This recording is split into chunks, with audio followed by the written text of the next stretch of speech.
Sulam makan opak. Haji Sulam makan opak. Makan opaknya di jembatan 3. Jawab salamnya kurang kompak. Kalau kompak saya doain masuk surga.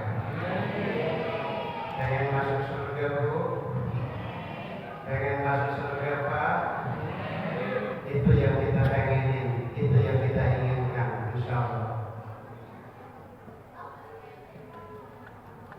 Assalamualaikum warahmatullahi wabarakatuh.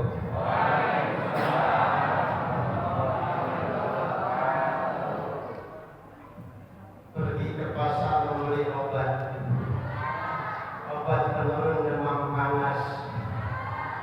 Yang jawab salam saya dengan semangat, saya doain hutangnya cepat lunas.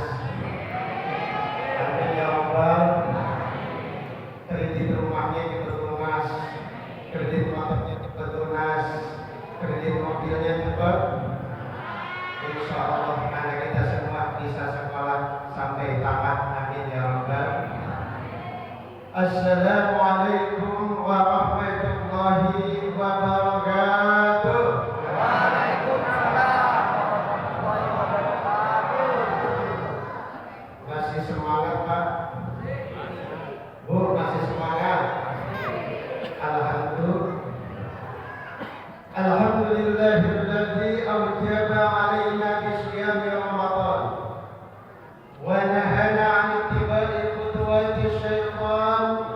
Asyhadu an la ilaha illallah wahdahu la syarika lah wa asyhadu anna sayyidana wa nabiyyana Muhammadan abduhu wa rasuluhu la nabiyya ba'dah. Allahumma shalli wa sallim wa barik ala sayyidina Muhammadin wa ala alihi wa ashabihi ajma'in, amma ba'du.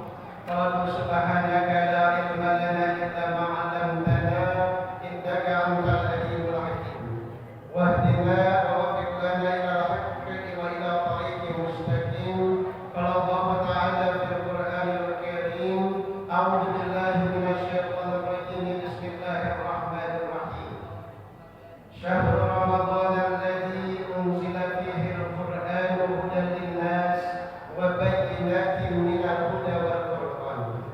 Shadaqallahul 'azim wa sadaqa rasuluhun nabiyul habibul karim.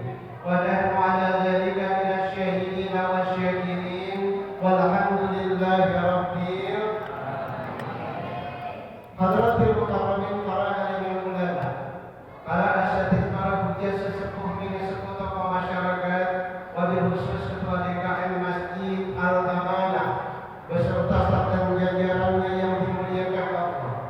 Hadirin wal hadirat, para jamaah salat Isya dan tarawih Masjid Al-Amanah yang saya muliakan dan yang dicintai oleh Allah Subhanahu wa taala. Bapak Ibu hadirin yang dimuliakan Allah, alhamdulillah pada hari ini, malam ini kita sudah memasuki malam yang keberapa Bapak? Malam yang ke-9. Puasanya baru 8 hari, tetapi ada saudara-saudara kita yang juga puasanya di hari Minggu. Enggak apa-apa, sesuai dengan keyakinannya masing-masing bahwa kita berpuasa sumu liruyatihi wa abdiu liruyatihi. Berpuasalah kamu ketika engkau melihat bulan, tapi disaksikan oleh orang-orang yang ahli. Dalam hal ini ahlinya adalah pemerintah. Itu sudah ahli, insya Allah sudah teruji dan bahkan sudah tersumpah. Bapak Ibu hadirin yang dimuliakan Allah, Ramadan sudah berjalan kurang lebih 8 hari. Apakah puasa kita, apakah ibadah kita, apakah sholat sunnah dan wajib kita semuanya diterima oleh Allah Subhanahu wa taala? Jawabannya adalah insya Allah, Allah akan terima amaliyah ibadah kita di hadapan Allah Subhanahu wa taala. Amin ya rabbal. Tadi saya dengar anak kecil, anak muda, anak ABG, kalau sholat pada teriak di tanda, betul. Ini generasi yang harus kita jadikan sebagai generasi masa depan kita, Pak. Generasi yang selalu minjem duit 100 agar silaturahmi tak pernah putus, tetap semangat walaupun tidak punya penyemangat, tetap berjuang walaupun kagak punya uang, betul. Makanya anak kita ini kita didik jangan sampai nanti dia benci sama enggak senang sama masjid. Makanya fenomena yang terjadi di akhir-akhir sekarang ini, banyak anak remaja, anak ABG, anak generasi Z yang sudah tidak mau sholat dan tidak mau ngaji di masjid, betul. Kenapa? Karena kadang-kadang masjid yang ada di wilayah kita tuh sama anak-anak kurang seru. Kalau diketahui di Jakarta itu banyak ya anak-anak kita yang gak boleh masuk masjid karena katanya berisik. Padahal saya pernah mengatakan di forum mimbar ini bahwa Syekh Al-Fatih Muhammad Al-Fatih, Panglima Besar Konstantinopel, yang menakutkan Konstantinopel, yaitu dari mana Panglima Muslim yang menghancurkan Romawi ketika itu, mengatakan begini: kalau sudah tidak ada lagi canda dan tawa anak-anak kecil di masjid, tunggulah 5-10 tahun yang akan datang Islam mau jadi apa. Hati-hati. Makanya anak-anakku kalau lagi sholat tolong mulutnya dikunci, mulutnya dijaga, jangan bercanda. Ya, kita khusyuk untuk sholat dan bapak-bapaknya pun khusyuk, jangan sampai terganggu. Betul? Setuju? Amin ya Rabbal. Bapak Ibu hadirin yang dimuliakan Allah, ada seorang sahabat di dalam sebuah riwayat yang bernama Talhah bin Ubaidillah. Talhah bin Ubaidillah bermimpi pada suatu ketika ia bertemu dengan 2 orang. Yang pertama adalah 2 orang yang soleh. Orang yang pertama ibadahnya luar biasa, rajin ia sholat sunnah dan wajibnya, sedekahnya tak pernah lepas, dan matinya meninggal dalam keadaan mati syahid. Sahabat yang kedua, orang yang kedua adalah orang yang ibadahnya biasa saja, sholat sunnahnya biasa kayak kita, sholat tahajudnya biasa, sedekahnya juga biasa saja, tidak lebih dari apa yang dilakukan oleh pemuda yang pertama.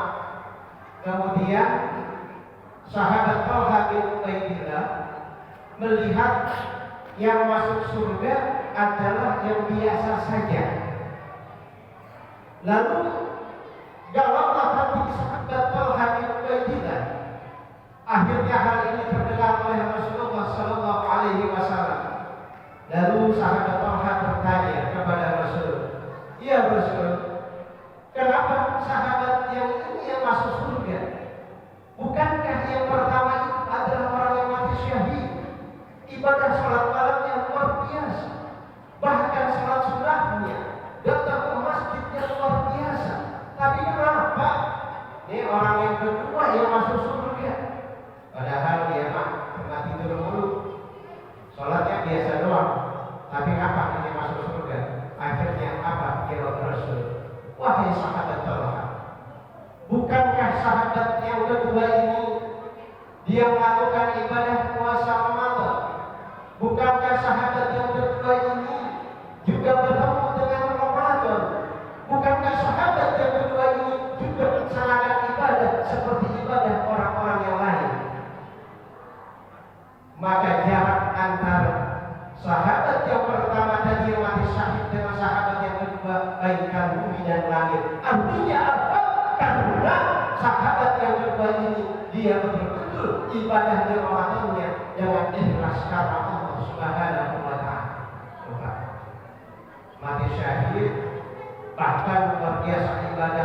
bisa kalah dengan orang yang betul-betul mendapati Ramadan dengan sungguh-sungguh dia ibadah sholat sunnahnya, betul? Maka kita tidak bisa menjamin ketika kita mengatakan bahwa kita adalah orang soleh karena merasa soleh itu adalah salah. Kalau merasa salah, insya Allah menjadi orang yang soleh. Bahkan di dalam koridor Islam itu ada pernah saya di khutbah menyampaikan ada sahabat yang bernama Abad bin Abdul Rahim. Abad bin Abdul Rahim ini hidup di zaman Romawi. Ketika itu beliau berperang untuk mengalahkan pasukan Bizantium Romawi.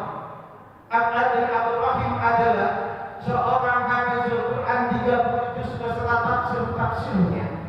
Lalu sahabat Abad bin Abdul Rahim ini ketika akan berperang bertemu dan melihat seorang wanita cantik.